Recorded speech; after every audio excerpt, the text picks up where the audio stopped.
G'day guys, welcome back to SuperCoach with DR. For today's video, I'm going to take a look at some of our 2021 midfield options. I'll start off by looking at the top 10 most expensive players. We'll then look at some of the guys that sit below that bracket, and then take a look at some of the value options that we can be selecting at 300 to 450k. The first thing you'll probably notice on the left hand side of the screen is that there are 11 names here. I have bumped Hitch up for this video. Given the fact that Danger can be selected as a forward this year, I will cover him in my forwards video, and that should be out within the next few days, hopefully, depending on how much time I've got up my sleeve. Personally, I'm looking to select 2 to 3 out of the top 10 most expensive midfielders, but I will discuss that in a little bit more detail once I get to the player profile. So let's get into it. We'll start off by looking at those guys that had career best seasons last year in regards to averages. Neil bumped his up by 13.1, Steele by a really healthy 27.5, Piggy by 7.5. Petrarca had a real breakout season last year in our forward lines. Obviously can only be selected as a midfielder this year. He went up by 36 points, really impressive season from him. Bont by 1.4, Merritt by 4.1, and Locke Hunter by 12.8. The next thing we'll look at quickly is the starting prices from 2018, 2019, 2020, and then obviously we'll take a better look at 2021. What I like to do is when I'm starting with guys that cost me over 600k is I want to look at those blokes that have runs on the board. So what I've done here from the last 4 years is looked at those guys that have been up there from year to year, and I've got a star next to those blokes. So I can see 2018, Danger, Titch, Jelly all have a star. Again in 2019, Titch does has an asterisk there. Remember, he didn't play that year with his broken leg. In 2020, you can see the 3 of those blokes there again, and in 2021, they are also there. Well, technically, Titch starts as the 11th most expensive midfielder, but I think we can give him a break, just bump him into that top 10, and that means 4 years in a row for these blokes. You will look at some of these blokes now on the left-hand side that have stars. They don't have stars on the right-hand side. That means that they have now started 3 out of the last 4 years in the top 10 in regards to prices, and that's Lockie Neal, Clayton Oliver, and Jack Macrae. So the blokes that you do see stars there have runs on the board. They are proven performers from year to year. We see there are some guys there with a couple of ticks, so that's someone like Trelaw, Cripps, Fife. They've done it for a few years, well 2 out of the last 4, but haven't quite got to that 3-year mark yet. And there's been a number of reasons for that, and as I said, we'll discuss that a little bit later. You'll see some guys there have broken their cherry in regards to starting the top 10 for prices. That's Jack Steele, Petrarca, Merritt, and Locke Hunter. And the Bont does have 2 ticks there because he's started 2 out of the last 4 years in the top 10 for starting prices. But what we'll do now, we'll start off with the player profiles, and number 1 is my man, Locke Neal. Now, his name is Locke Neal for a reason. Lock this bloke in as your first selected midfielder going into 2021. If you don't, I think it can really hurt you and derail your season right from the start of round 1. If we look at his scores here, 157, 171, 166, 147, and a couple of 130s just to open the season. Then had a poor score, but this is how he bounces back from an 87, which is a really poor score from him. 152, 157, 149, 167, and a 134. We can see, again, he has another pretty poor score of a 72, then 113, 151, ends with a 142, and unfortunately, in round 17, he did get tagged out of the game. I think it was by Clark when we played Sydney, and that was a really poor return from him. But apart from that 55, 72, and the 87, every one of those scores are basically captaincy option scores. And my basic rule is a 125 plus. I tend to just lock that in. So if it's under 125, I'll generally try to roll the dice if I think there's another clear option that could go over that. But if you look at that from last year, basically every week he was an awesome captaincy option and would have delivered in spades if you had the VC or the C on him. The other great thing about Locke Neal, you look at those games played, durable as 21, 22, 22, 21, 22, 22, and 17 as well. So the thing that you get with Neal is that you know that pretty much he's going to play every single week. So I think this bloke is an absolute no-brainer. What we do in regards to average this year, well, I'm not going to make the same calls I made at the start of last year and say that he's going to necessarily increase at average, but I certainly think that he can go very close to maintaining it. So I'd be pegging him for about a 130 average at this stage of the season. But as I said, I wouldn't be tight and not select him at the start. I would simply pay up and just bank on him for those captain scores each week. So lock in my main man, Locke Neal. Next up, we have Jack, the man of Steele. It was a real Superman-like performance from this bloke last year. We can see there that his averages 91.1, 94.4, 95.5. So had a history of that 90 to 95 mark, but then really broke out last year for a 120 plus average. And that's a big reason why lots of us will be looking to select him this year. Now, what do I like about the bloke? Well, unlike Superman, he doesn't tend to fly off the ball. He does his best work on the ground. I think a reason for those averages around the 90 mark was the fact that he did play that defensive role. He was a really good tagger and did that really well. But in 2020, he did get the license to go out and find the pill himself as more of an attacking midfielder, and that did wonders for his score and wonders for his average as well. Now, what does concern me is the fact that we've only seen that 1 year of uber elite scoring, and if I'm paying 650k plus for a bloke, then I'll probably look to select someone that's got a few runs on the board. And I'm not saying that this guy will go back in average or down in average. I certainly think that he can maintain what he did last year. He's certainly going to be in the peak of his powers and only look to improve. I think he's really improved his confidence as well. That's another major thing. And even when he's not getting the ball, as we said before, he's an absolute tackling beast. So if he's not having the best day in regards to racking up the pill or getting those disposals, then he's the sort of bloke that will still be there in and under and putting a lot of tackling pressure on. So that's something that I really do like about Jack Steele. As I said, he doesn't go too low. We see an 86, a 92, an 87 as a 73 is his four lower scores. Is there value in him? Well, if you look at the way he ended the season, if he starts the season like that, then he's going to be a really good selection.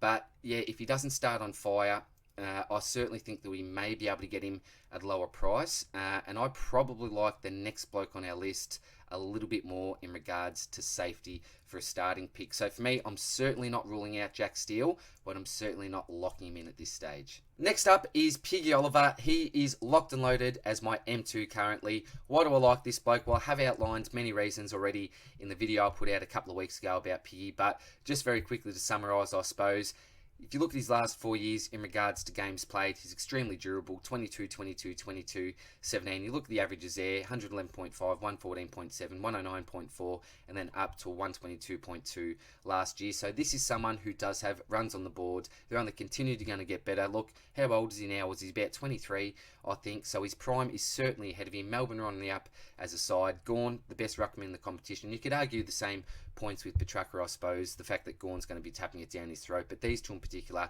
do have a really good synergy with each other. I'll take you through these quick stats as well. If you look at contested possessions, clearances and tackles from 2018 up to 2020, he's been in the top 3 for contested possessions, really solid, third and first overall last year. Clearances 9th, 5th and 1st overall last year, and tackles 6th, 10th and 7th overall last year. So they're 3 categories in SuperCoach that are really, really good for high scores, and we can see that Clary rates elite in all 3 of those. So I think he'll be a really safe pick, probably safer than Petrarca given the fact that he's already got runs on the board. So as I said, he is locked and loaded for me currently at R2. So at number 4, we have my Mr. Reliable from last 3 years, Jack Macrae. I've started with this bloke from 2018 up to 2020 and really hasn't let me down. You can see his averages there, 127.1, 123.2 and 120. Look, last year it was a little bit of a down year for him. You know, he didn't have a great start to the year, as we can see there, with a 103, 93, 133, 92 and a 90. He didn't actually end the year well either, with a 96, 117, 102 and an 85. But look at what he did during the mid stages of the year. He went absolute bananas. Some massive scores there, 138, 169, 162, 183 and a 141. So during that stage of the year, he really did prove his value, particularly for guys like me who actually started him last year. Now, am I going to start him this year? Probably not, and there's a couple of reasons why. First reason is I've been a little bit spooked with the addition of Adam Treloar. Look, I know that during last year, when they played all the 6 matches together, the main 6 Bulldogs mids, that most of them still scored pretty well, but Macrae was the man whose average did suffer. I think it went down by about 9 to 10 points, so that's a bit of a concern for me. And the other concern is obviously the way they did start the year last year and the way they did end the year last year. So if we're going to pay 650k for him, we want to be really, really sure about what his role's going to be there. Look, does he get pushed out to a wing, half back, half forward? I'm not too sure. Look, the other good thing about Macrae is that even when all these blokes did play in the same side last year, and I'm talking about, you know, Baz, Libba, Hunter, Bont, Dunkley and Macrae himself, that he still did ascend a lot of CBAs and was still the preferred option along with Bontempelli there. So that does bode well in his favour. But as I said, I'm a little bit spooked with the addition of Treloar, and he's probably going to be a wait and see for me, Jack Macrae. That pretty much goes for all of the main dogs midfielders, apart from Dunkley, who I think is a little bit of a different case given the fact that he's got DPP status. But for me, and I'll get to Bont and I'll get to Hunter in a minute, I'm not looking to start with any of the dogs, and I just want to sort of survey how they go during the first 4 to 5 weeks, and then maybe look at a couple of these blokes as an upgrade target. But for me, for now, Jack Macrae, Noel's a starting pick. At number 5, we have the cement bag, Christianppa. He'll set you back 631,400. Had the ultimate breakout year last year. My favourite starting selection on my side. You got him at around that 400 to 450k mark, and he absolutely delivered in spades for his owners. Obviously available as a mid only this year. That may scare some people off, but let's talk about the positives of this pick. Well, we have been waiting for him to break out. We know he's an early selection in the draft back there in 2016. Averages of 81.5, 81.3 in 2018 and 2019. We're thinking, it's just mediocre. When is this bloke finally going to break out and deliver on his massive potential? Well, he did answer that, and that was last year in 2020. Boosted that average up to 117.5, which is absolutely elite, particularly for someone who have only seen averages from 80 from. That's a huge jump and a huge spike from him. I think he really built up his endurance. He worked extremely hard in the pre-season. He was gunning for that role in the midfield. As I said, we hadn't seen it before, but in order to play that role consistently and play for large minutes, you really do need to build up your tank. And I think just naturally, particularly in his junior days, he just didn't have that tank, and it's something that he's really needed to work on. Strength has never been a problem for him. We know that he can be dominant in the forward line, and that can be another positive, even though that negative could be that he doesn't have that huge tank to be able to run out those 20-minute quarters in the midfield, because he can be still damaging as a forward as well. We'll look at his scores there, and we can see that there are a number of big captaincy scores. They're those scores where he goes 125 plus, and when he does go 100 plus, generally it's at least at that 115 mark as well. So we can see there 160 big score, 141, 160 again there as well, another 140, a 130 to end the season as well. He has got a really good ceiling as well. We look at his floor. His lowest score there was a 53. That was a bit of an outlier there, because apart from that there was an 82, an 89 and a 99. So not the worst scores that you've seen in the world there. He has been pretty consistent. Now, my main concern with him as well is the fact that we've only seen 1 year of elite scoring. You'll hear me say this a lot about players that have just broken out for the one season. Personally, I think that Clary is a bit of a safer option, given the fact that we've seen him do that for 3 out of the last 4 years now. I'm not saying that Christianppa is a bad pick. I certainly think he can maintain that average. Look, if all things go well, he could even improve that average, because I've already mentioned the max scoring factor. I think that's a really big thing. He's had that experience now in the midfield for that full year, and I think that he could only go bigger and better. But as a starting pick, yeah, I'd like to see how he does start off the season, and he could be certainly an upgrade target for me. But one other thing you do need to think about is that if you are starting someone like a Clayton Oliver and a Max Gawn, there's already 2 premium Melbourne selections there. If you're starting with Petrarca as well, that's 3. He's got that awkward buy if you're going with a Marshall and a Grundy, which I know are going to be popular selections. So just make sure you do check out your buy structure before you think about selecting too many premiums from the same side. So at this stage, it's a Noel's the starting pick for me, and probably looking to upgrade at some stage if all things go well. Coming in at number 6, we have the Bont. He'll set you back 623,900. Look, he's averaged 100 plus all the way back from 2015. 103.2, 107.7, 105.1, then a 104. Probably after that 2017 season, we're asking ourselves, will he ever break out into that uber elite for scoring? And he sort of did answer that question by going close to 115, 114.7 in 2019, and then back that up with his career best 116.1. We look at his scoring there from last year, really inconsistent for the first sort of 9 rounds. 76, 94, 97, certainly didn't set the world on fire, then comes out bang with a 166, then right down to a 55, a couple of hundreds, a couple of subpar hundreds, and by round 11 he was down to 513k, but he ended up climbing by round 15 to 670k, so basically made 150 grand in the matter of 5 weeks. Scores of 138, 199, 135, 122, a couple of weeks later a 161. He showed why he can be a super selection when it comes to SuperCoach. Look, when it comes to those captaincy scores, 125 plus, he's only had 5 of those, but when he does go big, he goes really big. As I said, that 166 199 and another 161. So that's a good thing about him. But as I said, yeah, those captaincy scores can sort of be too far and few between for my liking. We'll take a look at a couple of things now as well. I have put out a midfield video in regards to the Dogs a few weeks ago, so you can go back and check that out. But what I've done here is looked at the averages for these blokes when all 6 of these guys have played in the same side. You can see Bont there improved his season average by 22 points, so that shouldn't really affect him too much. The other thing is his CBAs. Still, when he played in the same team as these other 5 blokes, he was still the most preferred player for 4 out of those last 6 rounds. And the yellow means that he's second. So either the first or second most preferred player to attend those CBAs. Is that going to continue in 2021? Well, that's the big question on everyone's mind. So for me, similar to Jack Macrae, I'm going to avoid starting him. But during the year, if he maybe comes down in price, still has that really nice role, I may look to select him and bring him in. Next up, we have Zach Merritt at number 7. He'll set you back 620,900. He's been one of those blokes that's been 100 plus, 100 to 110 average for the last few years now.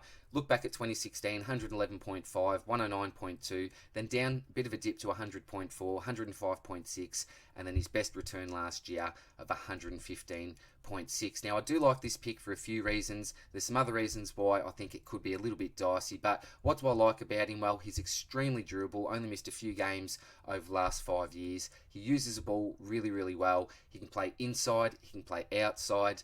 Look, he was dropped from leadership group last year. He's now re-entered that, which I think is a real positive thing for him. Did allow him to take his mind off football a little bit, maybe relieve some of the pressure, possibly, but whatever happened last year, it was certainly a career best season, as is already said. Now, does Jai Caldwell sort of coming in take a few of those inside minutes away? I'm not too sure, but I still think that he can score pretty well, even in more of an outside role. Look, the fact that Sard's gone, McKenna's gone, does he even go back to half back? I'm really not too sure. I think he's still training with the midfield group at the moment, which suggests that, he does maintain that role. And given the fact that, he does enter that free agency status at the end of the year, I think Essendon will want to keep him really, really happy and just play him in his best position, which I think is certainly, without a doubt, through the midfield. So, look, for me, Merritt, if you look at his scores last year, started off really well, 111, then a 159, but then he did drift out for a while, missed a game 78, missed a game 68, and a 96, but look at the way that he ended the season, 143, 145, a couple of 120s, a 108, and ended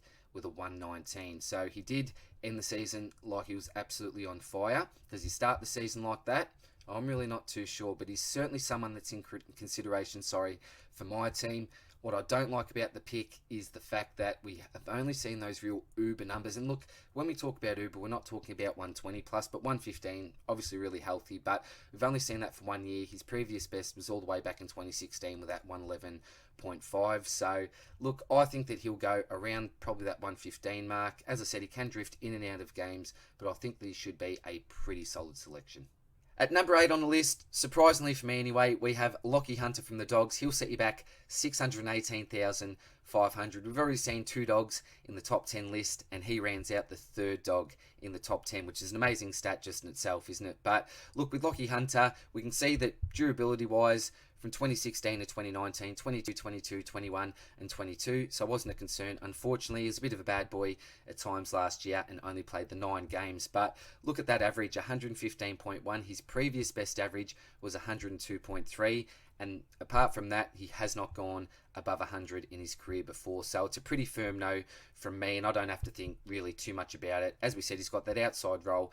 Look at his scores there. 3 what I'd call captaincy scores of 141, 130, and 156. But I've already outlined my concerns about selecting any of the Dogs midfielders to start the season this year. So if I've got those concerns with someone like a Bont or a Macrae, I've certainly got those concerns with a Hunter also. Not really in regards to his role. I think he'll probably keep that wing role, but will he average 115 again this year?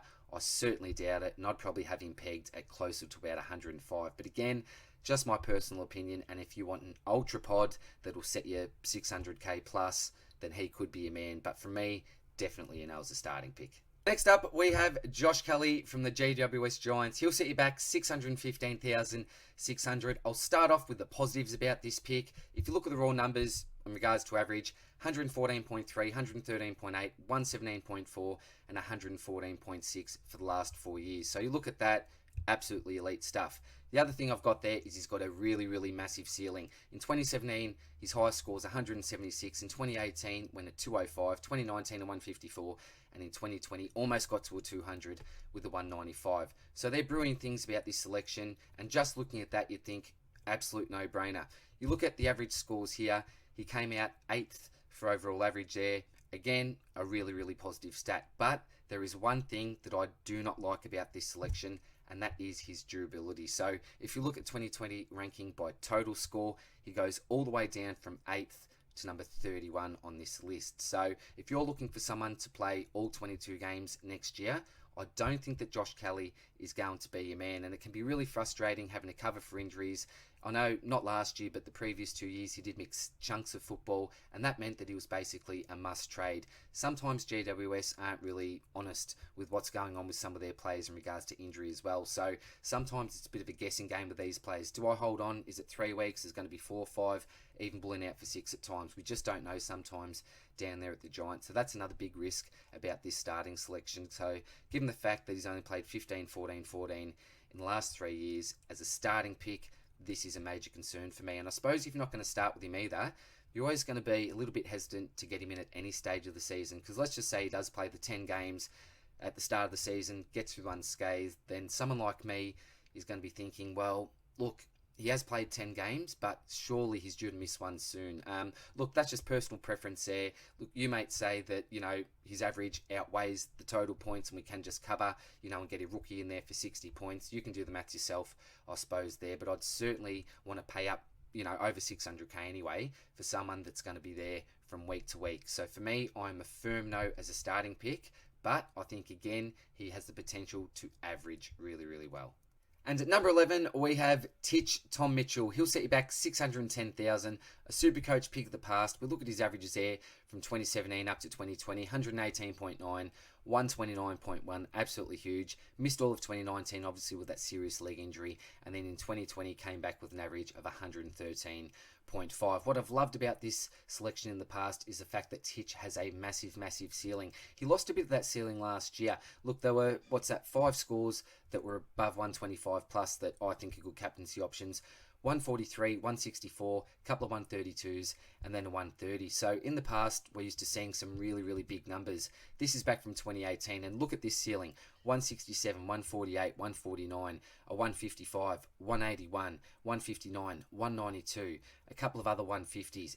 Absolutely massive there. So back in 2018, when he went big, and this is when he was fully fit, had confidence in all parts of his body, he went absolutely huge. And he was just a reliable selection from week to week, almost similar to a Locke that we had from last year, who's just going to get you some massive, massive scores, and someone that you're not going to have too many concerns about dropping, one of those sort of 50, 60s, even the 70 type scores. He just really, really does that, Titch. But look, a concern that I've got is the fact that he is injured. If you did watch my injury update video a couple of days ago that I posted, I did say that I have concerns here. Look, the man has spoken himself. He sort of said there that his leg's at about 90% at this stage. He did have pre-season surgery on his shoulder as well, so he's still racing the clock to be fit for round 1.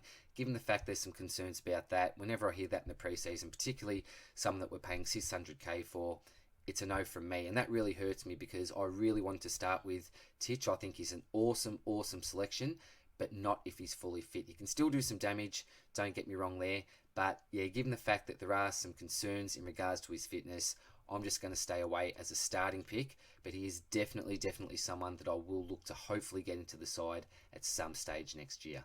And now onto the others. So these are the blokes that sit below that top 10 range in regards to starting prices, and guys who I think deserve a little bit of a shout out or a little bit of discussion anyway. Look, I am concerned that the video has already gone for over 20 minutes, I think. I did want to keep the whole video below 20 minutes, so I know that my attention span when a video gets even to 15 minutes tends to waver a little bit, so I will zoom past a few of these blokes. But if you want an in-depth review on any of the players that you see here on the screen, then just let me know. But we will start off with Nat Fyfe. Now, I'll say straight out, I do not like Fife as a starting pick. A couple of reasons why. First one is durability. If you look at his total points count over the last 5 years, very much up and down. I don't think you can rely on him to necessarily play 22 games next year. The other concern I have is the fact that I think he will be playing more of a forward role next year. So I think his forward mid-split will significantly change. Look, Fremantle can rely on some of the young brigade now to really play through that midfield. You know, Chera, Brayshaw, blokes like Sarong, I think they can be trusted to play the majority of minutes there now, which will allow Fife to move up forward and probably prolong his career for a little bit longer. But no for a starting pick for me. Jared Lyons could be a nice sort of a pod, pretty consistent type player, can go really big at times. I think most people sort of just scroll past his name automatically. Spills was all over him last year. Unfortunately, didn't manage to start him. He was very, very close, though. Would have been a great pick. So an interesting selection, but I don't think he'll be a popular one. Macrae, well, he's really popular fantasy-wise. SuperCoach-wise, I suppose the knock on him is his metres gained. Doesn't do a heap with the football. Not the most damaging type of player, but similar to a Tom Mitchell, I suppose. He just racks up the pill with ease and had a really good end to last year. So someone you should certainly consider. Trav Boak, well, we certainly can't underrate this guy. There's no way that I thought he'd have the season that he did last year, mainly due to his age, and I didn't think Port would be that successful, to be quite honest. But look, Port, they're certainly in the premiership race this year. Even though he is getting a little bit older, you could think to yourself, well, they could transition him into the forward line, but while they've got their window open, I think they play one of their best players in his best position.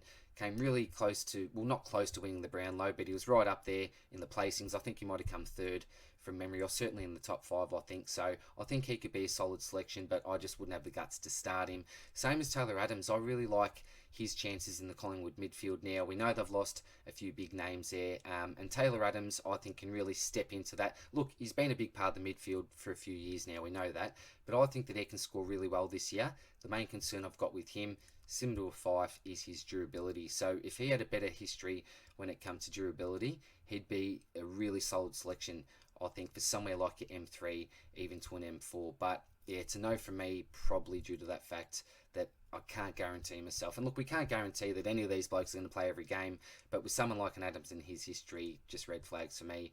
Sam Walsh, you know how I feel about this bloke. I did put out a video about him, so I'm not going to say too much more because we are running out of time, but a big fan of this selection. At the moment, it's a toss-up between him and Patrick Cripps for me, which is, yeah, a bit of a nightmare keeping me up at night, to be quite honest. Andy Brayshaw, I think he could be a real breakout contender. Certainly did break out massively last year. Again, similar with the Christianppa, one of my favourite starting picks. I started with this bloke on the forward line, kept the faith, and when Fife went down, he just completely boosted that average and played really well for the remainder of the season. What he needs to do, I think, to break into that uber elite is probably continue to work on that endurance and clean up his disposal efficiency. He can be a little bit sloppy with the ball at times. Cogs there, well, he's an absolute roller coaster. He'll go, 180 one week and then give you a couple of 60s. So I've never been a fan of this pick. And even though he may tempt you at that price, I'd much rather go with this next man, Patrick Cripps. So am I going to select Cripps? Well, I'm in the yes camp at the moment. Look, why is that? Well, I'm going to make a couple of excuses for him last year. Firstly, his girlfriend suffers from some really serious OCD. He wasn't with her last year. She went into hospital even for a couple of weeks. She found it extremely tough. And I think both of their mental well-being, wouldn't have been terrific. So I don't think his head would have been in the right place last year, Patrick Cripps. Obviously would have been worried about his partner like anyone would. That's just really, really natural, and that's what he'd expect from the bloke, to be quite honest. The other thing is he was really, really sore during the year. It's a well-noted fact that he was playing with injuries. I think the other thing is, given the fact that Walsh is really starting to step up, they've got Williams in there through the midfield, Setterfield, he can step up. He's got a little bit more help there now. Remember, he was carrying that whole midfield, the whole team on his shoulders for a good few years there. So given the fact that these guys have now entered the team, that can be actually positive, I think, for Patrick Cripps. Well, what can the negative facts be? Well, he could continue with an average of 97. I highly, highly doubt so. We know that he's gone 117 plus for 2 years in a row previously, and pretty much, well, in my opinion, last year was a no-brainer starting pick. It didn't work out that way due to a couple of those reasons that I did mention above, but I'm not losing the faith with Patrick Cripps, and I think at that price tag, 523,700, he just presents awesome value. And if I look at the players underneath that price of 523, I just don't think there's anyone that can score as well as him. The only exception possibly being Superman Matthew Rowell, which we'll talk about in a little bit. So for me, Patrick Cripps, he's got a good history. We don't know what his role is going to be this year. Will he play a little bit more time forward? If so, then yeah, that average, I won't say will go down from 97, but may go down from my expected average, which is about 110, I think, at a minimum, if all things get back to normal for him. But yeah, look, he's giving me nightmares at the moment. It just doesn't look right with him at M3. It looks a little bit cheap there. I'd maybe like to have him at an M4, but he's certainly a wait and see. But I'm in the yes camp rather than the no camp at the moment with him. Jai Simpkin, similar to an Andy Brayshaw, someone else that could break out. Started the season really, really well, but then he had that ankle injury and just didn't look the same really for the rest of the season. Had a couple of nice games during the year after his rapid start, but was pretty disappointing after that. So he's looking really lean and mean, tough fit in the off season, as we say with many of these blokes every year. But I think he could be a genuine breakout contender. But again, similar to Brayshaw as well in this regard, I just don't rate his disposal, and I think that really let him down in some of his decision making last year. So if he can improve that and improve his efficiency, by around 5%. I think that would go well for him, but at $4.99, I haven't got the guts to select him. I do have the guts, I think, to select this next man, Matthew Rowell. Now, lots of things may be going against him. The fact that for a second-year player who's played all of 5 games or 4 games and a couple of minutes of another game, and we're paying almost $500K for him. The other people on the other side may argue that that's actually really, really good value because he started like an absolute house on fire. Some people are putting money on him for the Brownlow. But, it depends on what camp or what viewpoint that you look at. I always try to take a balanced opinion, but the balance comes out of it a little bit, I think, with Matthew Rowell, and the rules sort of almost go out the window for me because he's someone that we almost sort of haven't seen before. I don't think someone with his elite potential coming into the system. This bloke could be an absolute generational type of player, and if you're a Gold Coast Sun supporter, you'd be absolutely rapt to have Matty Rowell playing in your side. So yeah, the concerns are, again, he's obviously coming back from that shoulder surgery. He's an absolute beast when it comes to his rehab and his training, an absolute professional. So, look, the risk is that he's a second-year player. He's coming back for that injury. But as I said, I haven't really seen a first-year player like this before. Who knows what he would have averaged if he hadn't have injured himself in round 5. He could have gone a 115 plus easily, this bloke, I think, if all things had have continued the way that they were. Does he cop more of a tag this year? Again, I'm not too sure. I know that as an opposition player, you'd know who Matty Rowell is, and you'd try not to make it too easy for him. But for me, I'm looking to start him at the moment. He's on my side. And again, I don't think there's really anyone under that 495k mark that can score as well as him or has the potential like Matty Rowell. So a yes from me currently, but there are risks associated with him. Elliot Yeo, well, he's suffering from OP at the moment. You would have seen that if you looked at my injury video from a couple of days ago. So a no from him at this stage at the moment. Timmy Taranto, I've also got a star on. Oh, and I should have mentioned the stars. If I put a star on any of these blokes, they're the top 3 that I rate in that column there, or who I'd look to start with anyway. But Tim Taranto, he's a really interesting one. I think he presents value at 453. The question is, does he break into that uber elite? I think Matthew Rowell can. Taranto, I think he can also, but is this year? I'm not quite sure. We don't really know what's happening with the GWS midfield. His best position, like a Josh Dunkley, is certainly on there in the inside. Doesn't have great disposal, but loves to tackle, loves that contested possession. Probably doesn't find enough of the pill for my liking. I'd like to probably to increase his overall disposal count, but he is someone that I think has the potential. He's an early draft pick in the same draft as Macrae and Clugger as well, who I really rate. Not necessarily as SuperCoach options this year, but Taranto, he could present some value. I'm not saying no, I'm not saying yes. Wait and see, I think, in the pre-season. But out of these options that we've got here in this column, he's probably in my top 3, I'd say. Prestia, here's another one that you think may present a little bit of value. Never scored in the Uber Elite or anything like that. The other issue we've got with Richmond players is that rarely do any midfielders really consistently go that 100 plus for average, but he's a really talented player. Did he win a BNF in a premiership? Yeah, he might have. I'm not too sure there. But he could be someone if looking for an ultra pod. Haven't really heard his name being brought up before. Ben Cunnington, well, I'm a bit of a no for this pick, because I think in order to present any value, he'll need to have a career best season, and I just don't think he can do that. I know he did have a back injury last year, but I think one of the issues were that he didn't have the leg strength, and that's what he's been worked on, is that leg strength. He's back to full fitness, I think, now. So look, if he does have a career best season, could present some value, but probably not for me at 439. And Sarong, he's another breakout contender. Had a great year in his first season. We've seen what some players have done in their second season of Supercoach, like your Piggy Olivers, your Bont, and these types. They can go 100 plus in their second season, and this bloke is someone with the potential to do that. Given the fact that I think Fife is playing more forward, as I mentioned before, then that could be good signs for someone like a Sarong to be able to do that. But at 435, I'd rather be looking at probably a couple of guys from the right-hand column that I've got here. So there's 4 more guys that we'll quickly discuss. Tom Green, I think he could be a really solid prospect. Look, the issue for me with Green is we always don't know what's going to happen with that GWS midfield. I certainly he's got the talent. He's got that inside sort of game, which you really, really like for Supercoach. The issue for me is 351.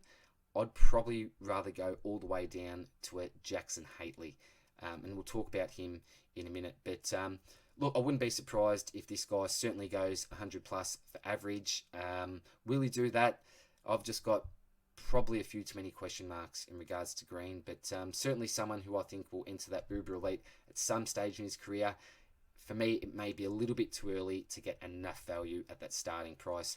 Hannah as well, apparently he's flying in the pre-season, but I just don't trust his body. I wouldn't go there personally. We know what he's done in the past, but that was now a long time ago, I think we need to remember. Had a, okay finish to last year as well, posted some nice scores, but for me, at 338, yeah, probably a little bit too expensive to take that risk on his body. Dyson Heppel as well, certainly considered this bloke. Is he going to play that half-back role? Again, not 100% sure there, but apparently his body is just not right at the moment. He's managing his running loads. He's just too much for risk, I think, coming back from that injury. He only played a few games last year. That's why we're getting him at his discount, obviously. But if you look at his scoring history, yeah, he could be a really good selection, but if his body's not right, it's just too much for risk for me. And the bloke that I think does make the most sense out of any of these guys around this price range is Jackson Hately. So we've seen him give him some opportunity at GWS that he can, rack up the possessions, contested ball. He's a big-bodied midfielder, but as we all know, it's a common fact that the competition for spots like that at the Giants, yeah, were just too much. And that's why someone like him, a Caldwell, has looked for greener pastures, or I suppose greater opportunities elsewhere. So I think at 310,000, given the fact there is a spot vacant there for a big-bodied midfielder at the Crows, Brad Crouch has gone out, this bloke comes in. I think at that price, I am willing to take the risk on him, and he is currently my M5. Looking, at either an M5 or an M6, but I'm definitely in the yes camp for Jackson Hately. In regards to the 4 options there, Tom Green would probably be my second choice. Heppel will be right up there, if he had have come back from that injury and he was flying in the pre-season. And Hanbury, just too much for risk for my liking with his body there. So, look, I did race through a number of those options. Sorry, guys.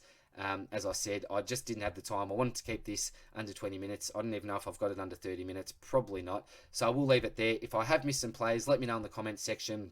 I've certainly may have missed a few here and there, but as always, I appreciate your comments, appreciate your feedback, appreciate your thoughts. So thanks as always for watching, guys. The team picker should be out very, very shortly for all non-subscribers, so hopefully we get some more people getting back into Supercoach. Thanks again, guys, and I'll see you in the next one. Cheers, bye.